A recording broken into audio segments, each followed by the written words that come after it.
Every January, something strange happens at gyms across the world. The parking lots fill up, the treadmills all get taken, the weights are being used, there are lines for the showers. Personal trainers are booked solid, the energy is electric. By March, the same gym is nearly empty, the lights are on, the machines are humming, the music is playing. But the people? Gone. Here's the part that will blow your mind. The gym is still making money. In fact, it's making more money than ever, because most of those people who disappeared are still paying. Every single month. For a service they will never use again. And this isn't an accident. This isn't a lucky break for gyms. This is the business model. It's called the subscription trap. And once you understand how it works, you'll start seeing it everywhere in your life. In your bank statements, in your phone, in your email, in things you signed up for years ago and completely forgot existed. By the end of this video, I'm going to show you exactly how much money you're probably losing to it right now and how to get it back this week. Let me tell you a story. There's a famous number in the fitness industry that most people have never heard of. If every single person who paid for a gym membership actually showed up to use it, the gym would collapse within a week. The building physically cannot hold them. There aren't enough treadmills. There aren't enough weights. There aren't enough showers. There aren't enough parking spots. A typical gym is built to serve about 300 people comfortably. But that same gym often has 6,000 paying members. Read that again. 6,000 people paying, 300 people showing up. That's not a bug in their system. That is the entire business. Gyms are not selling fitness. Gyms are selling hope. And hope, it turns out, is one of the most profitable products ever invented. Let me introduce you to a woman named Sarah. Sarah is 34 years old. She works in marketing. Every January, without fail, she signs up for a gym membership. She buys new leggings. She downloads a workout app. She posts a picture of her water bottle on Instagram with a caption like "New Year, New Me." For 3 weeks, she is unstoppable. She goes 4 times a week, she takes yoga classes, she learns the names of the front desk staff. Then work gets busy, then her friend has a birthday, then it rains, then she's tired, then she skips a week, then 2 weeks, then she starts feeling guilty every time she drives past the gym. But she doesn't cancel. Because canceling would mean admitting she failed. Canceling would mean giving up on the version of herself she wanted to become. Canceling would mean the $39 a month she's been paying was completely wasted. So she keeps paying, month after month, year after year. 3 years later, Sarah has paid over $1,400 to a gym she visited 11 times. $1,400. For 11 visits, that's about $130 per workout. And Sarah is not stupid. Sarah is not weak. Sarah is not irresponsible. Sarah is human. And gyms have spent decades perfecting a business model designed specifically to exploit exactly how the human brain works. Let me show you how they do it. Trick number 1. The sign-up is easy. The cancellation is a nightmare. Have you ever noticed you can sign up for a gym in about 90 seconds on your phone? Name, email, card number, done. Welcome to the family. But when you want to cancel, suddenly you need to fill out a paper form, in person, during specific hours, or you need to send a certified letter through the mail. Or you have to call a phone number that puts you on hold for 45 minutes. Or you have to speak to a retention specialist, whose entire job is to talk you out of leaving. This is called friction, and it's deliberate. The company knows that every extra step you have to take is another chance for you to give up and say, "You know what, I'll deal with it next month." And next month becomes next year. And next year becomes never. Trick number 2, the emotional purchase. Gyms sell hardest at exactly the moments you're most emotionally vulnerable. After the holidays, when you feel out of shape.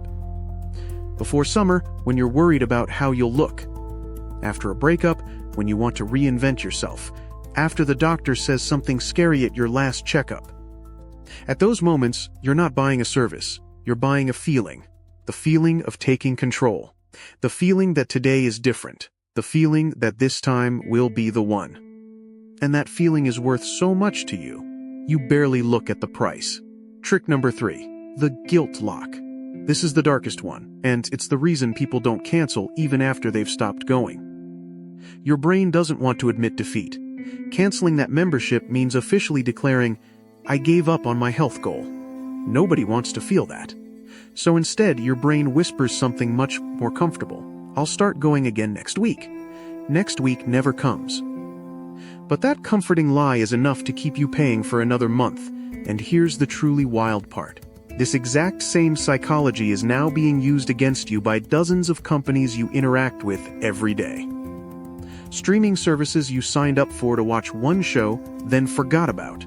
That meditation app you downloaded because you were stressed one Tuesday. The cloud storage that keeps auto-renewing at a higher price every year. The premium version of that app you used twice in 2022. The magazine subscription your mom bought you in college. The dating app that keeps charging you 3 months after you deleted it from your phone. The music service, the second music service, the email newsletter you paid for, the productivity tool, the language learning app, the recipe app, the workout app, the mindfulness app, the trading platform, the VPN, the password manager, the website builder you were going to use for that side hustle idea. Studies show the average adult in the US is subscribed to about 12 different services. And when asked to guess how much they spend on subscriptions per month, most people guess about $80. The actual number is closer to $220. That's a $140 gap every single month. Money leaving your account that you don't even see leaving. Over a year, that's almost $1,700, silently gone. Over 10 years? $17,000. Enough for a down payment on a house. Enough to erase most credit card debt. Enough for the trip you keep saying you can't afford. But here's the good news, and this is why I made this video. This is one of the easiest financial leaks in the world to fix. You don't need discipline. You don't need a budget app. You don't need to earn more money. You just need 1 hour this weekend. Let me walk you through the exact steps. Step 1. The bank statement audit. Open your bank account or credit card app. Go back 3 months, not 1 month, 3, because a lot of subscriptions bill quarterly or annually, and they'll hide from a single month scan. Look at every single recurring charge. Write them all down, not in your head, on paper or in a notes app.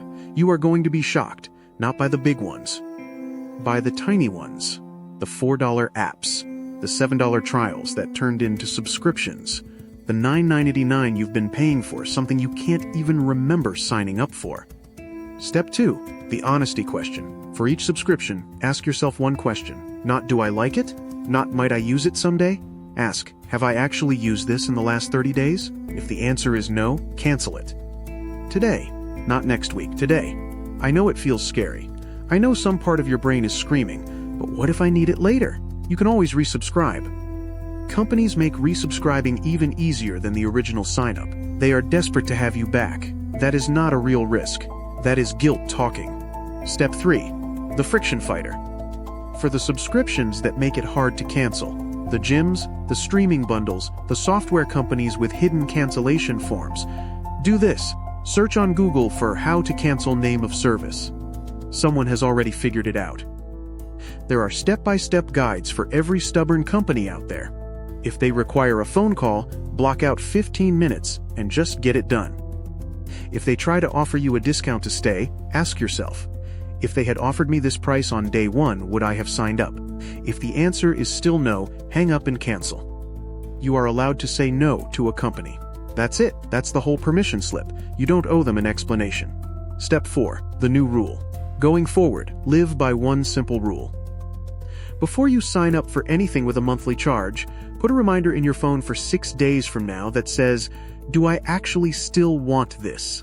Most companies offer 7-day free trials specifically because they know most people won't remember to cancel in time. A 6-day reminder gives you a chance to actually decide, instead of accidentally becoming a customer forever. Now let me leave you with the bigger idea, because this isn't really about gyms or streaming services. This is about a truth most people never learn. Modern life is designed to quietly drain your money, not through big dramatic purchases you notice, through 100 small, invisible ones you don't. $10 here, $15 there, a tiny recurring charge you agreed to 2 years ago and forgot about the next day. Wealthy people know something the rest of us aren't taught. They know that money you don't spend is worth more than money you earn. Because money you earn gets taxed, gets spent, and disappears. But money you stop leaking? That money stays with you. It grows. It compounds. It becomes freedom. Sarah, the woman from earlier in this video, eventually did the exercise I just walked you through. She found she was paying for 2 gyms she didn't use, 3 streaming services, a workout app, a meal planning app, a subscription box she'd forgotten about, and premium versions of 2 apps that had perfectly fine free versions. Total damage? $173 a month, $2,076 a year. She canceled everything in one afternoon. She used that money to build an emergency fund she'd been meaning to start for years. 6 months later, she had over $1,000 saved, money that used to just vanish before she ever saw it. She said something in a comment that stuck with me. She said, "I didn't get a raise, I gave myself one." And that's exactly what this is. This is the raise no one is going to hand you. This is the money that's already yours. It's just sitting in someone else's bank account, waiting for you to come get it back. So this weekend, block out 1 hour. Just one. Open your bank statement, do the audit, cancel what you don't use, set your 6-day rule, and come back next month, look at your account, and see how much more is sitting there than usual. That's not luck. That's not magic. That's you finally noticing what was being taken from you all along. If this video helped open your eyes, do me one small favor. Hit that like button. It genuinely helps this channel reach more people who are quietly losing money to the same traps you were. Then hit subscribe, because every week I break down the invisible financial patterns that shape our lives, the ones nobody teaches you in school, but everyone wishes they'd learned earlier. And drop a comment below with your answer to this question. What's the most ridiculous subscription you found in your bank statement that you completely forgot you were paying for? Be honest. I promise whatever you say, someone else in the comments is going to see it and go, "Oh no, I need to check my account right now." That person might be exactly who needed this video. I'll see you in the next story.